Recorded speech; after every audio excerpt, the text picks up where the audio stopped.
I'd argue that trinkets are one of the best new additions that came with the 1.6 update, making the combat mastery a really good choice for your first pick. Hello everyone and welcome to another Stardew video. It's been a hot minute since I did one of these. There's 8 trinkets in total that you can acquire. Most of these are incredibly helpful while exploring the Skull Cavern or any other area with enemies.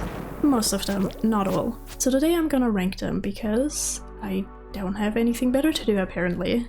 Starting with the only D tier, number 8 is the Magic Hair Gel. Yeah, I don't think that this is a surprise. This one is kinda weird in general. Every trinket has a chance to be dropped from enemies in the Skull Cavern, Dangerous Mines, and Volcano Dungeon, as well as breaking crates and barrels in the mines, Skull Cavern, Quarry Mine. And they can also be found in treasure rooms. Not the Magic Hair Gel. This can only be bought from Alex during the Desert Festival. So not only do you have to wait for the festival, but it's not even guaranteed that Alex will set up his shop. Other than making your hair glow in prismatic colors, the Magic Hair Gel doesn't have any other use. You cannot reforge it at the anvil, it doesn't affect any of your stats, it's not even a left item. For anyone. Only the wizard tolerates it, and there's plenty of easier liked items that you can give him. This thing costs 100 calico eggs, and for that money, I'd rather buy something else. I can see this being fun if you're playing in multiplayer, or if you're making a prismatic Halloween costume, I guess. Besides that, I don't think it's worth using.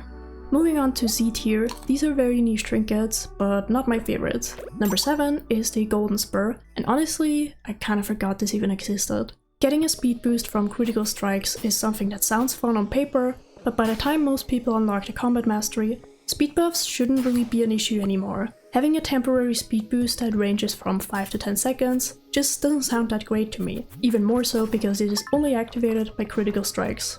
Crit power and crit chance is something that is mostly equipped on daggers, and I don't know about you, but I don't really use daggers in Stardew Valley, or any other game actually. Once I obtained the Galaxy Sword, I never change it out, though I will admit, in my last playthrough I did play around with hammers as well.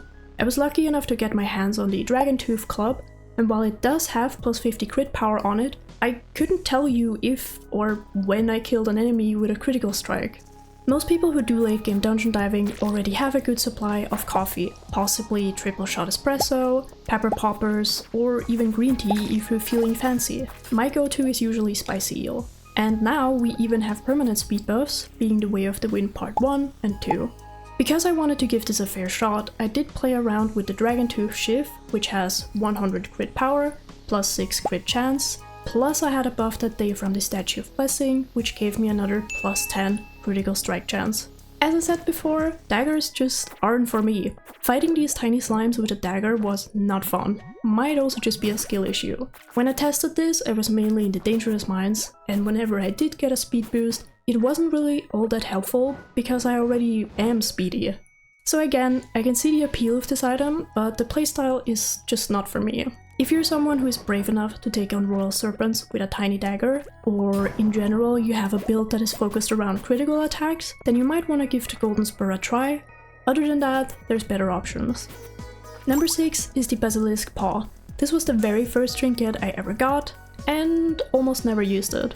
The Basilisk Paw gives you immunity to all debuffs in the game, except the Tipsy debuff. It has the same effect as the Squid Ink Ravioli, and same as the Magic Hair Gel, it cannot be reforged at the anvil. I can see this being useful in the Dangerous Mines, as this is where we find enemies who have the most annoying debuffs. Like the Skeleton Mage can affect your speed, Shadow Snipers have the Darkness debuff, and my personal favorite are the Putrid Ghosts that can inflict the Nauseated debuff, which prevents you from eating anything. I hate these guys. Also, there are plenty of footwear that give you a decent amount of immunity. Genie shoes have plus 5 immunity, and the Mermaid boots give you plus 8 immunity, which I believe are the shoes with the highest immunity stat in the game. So yeah, besides the Dangerous Mines, I wouldn't recommend using this trinket. Okay, so now we're getting into B tier, and I had a very hard time ranking these, as both of them are pretty good. So without further ado, on place number 5 is the Fairy Box. This one actually really surprised me. I never paid much attention to this before, but the fairy is quite useful in the mines. This trinket heals you while in combat. There are 5 levels that you can reforge it to, level 1 having the lowest healing power and max level having the strongest. There are 8 total fairy skins as of update 1.6.4. However, unlike the Frog Egg, you cannot change the skin via the anvil. The style of your fairy box is set the moment you make a new save file. I always thought this was a bit odd because of the fact that he added more skins recently, but no, you cannot change the color of the fairy. Even if you obtain multiple ones, you will always have the same color. Also, the fairy box is a new loved item for Jazz. If you're someone who is a bit more reckless and doesn't look at their HP bar every 10 seconds while fighting mobs, this might be your new favorite trinket. It certainly doesn't make you invincible, but it is really helpful. Number 4 is the frog egg, and I love this little guy. Simply said, the frog egg spawns a little frog at your side that will eat any enemy near you. Mummies, armored bugs, dinosaurs, even royal serpents. There are a few exceptions to that. You will not eat slimes inside the slime hutch, truffle crabs that spawn on the farm, the prismatic slime, nor the magic pants in Louis' basement. This is off topic, but when recording this, I learned that you can place Louis' purple shorts inside the jungle tank. Do with that info what you will. The frog egg doesn't have any stats, but you can change the color if you reforge it. Same as the fairy box, there's 8 different color variations, and I was even lucky enough to get a prismatic one. It's a loved item by both Sebastian and Vincent, and probably my favorite part about it, you can place it inside the fish or jungle tank. So cute. As much as I enjoy running around with the frog, there are a few downsides. First of all, any enemy that is consumed by the frog will not drop loot, nor does it count towards your Monster Slayer goals or any special order quests. There's currently also a bug in the game where if you're on an infested floor and the frog happens to eat the last enemy, there might be a chance that the latter won't spawn in, so be wary of that.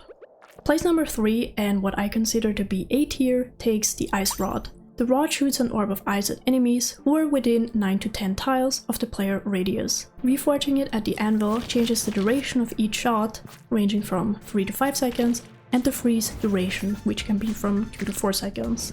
I love to have this when running through the volcano. Sometimes it will even freeze 2 enemies at once if they're too close to each other. That being said, the orb of ice can also pass through walls and objects, meaning that it can freeze an enemy on the other side of the room or even out of bounds. Don't really have much more to say about it, it's a solid trinket that does its job.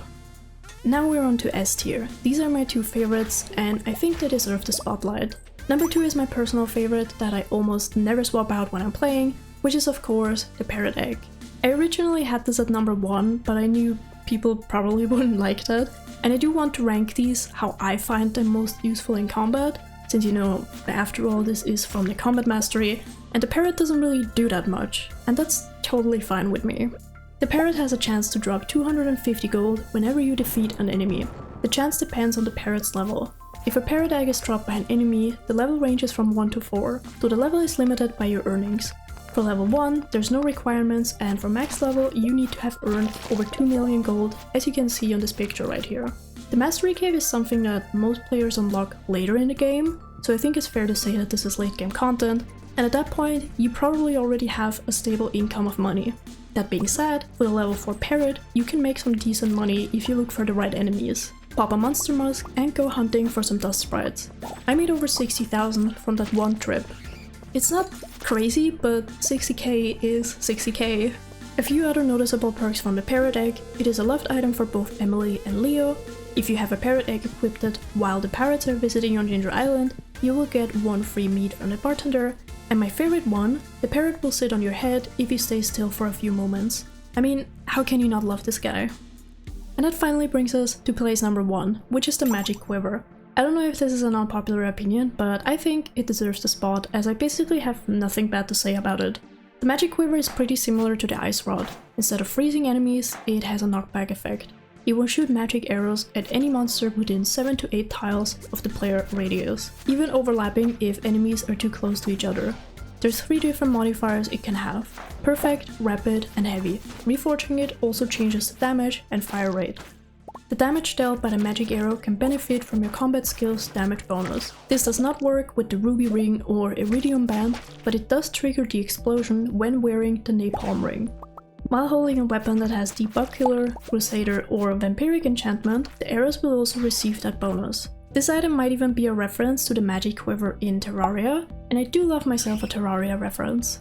Okay, so I might have to correct my statement from before. I do have one minor nitpick, and that is the sound it makes when firing arrows. It can be a bit irritating.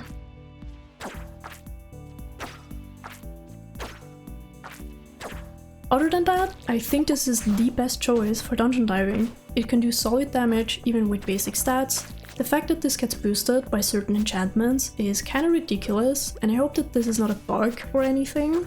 It can easily solo single enemies, which is really satisfying to look at. All in all, just a worthy trinket for the #1 spot.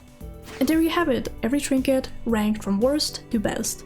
Like I said before, I ranked these how I found them most useful during combat, but I also had my personal preferences, of course. I really hope you enjoyed my possibly controversial tier list, I don't know. And if you did, please leave a like, it really helps me out a ton. Let me know in the comments down below what your favorite trinket is and why. I always love reading comments. Thank you so much for watching, and see you in the next video.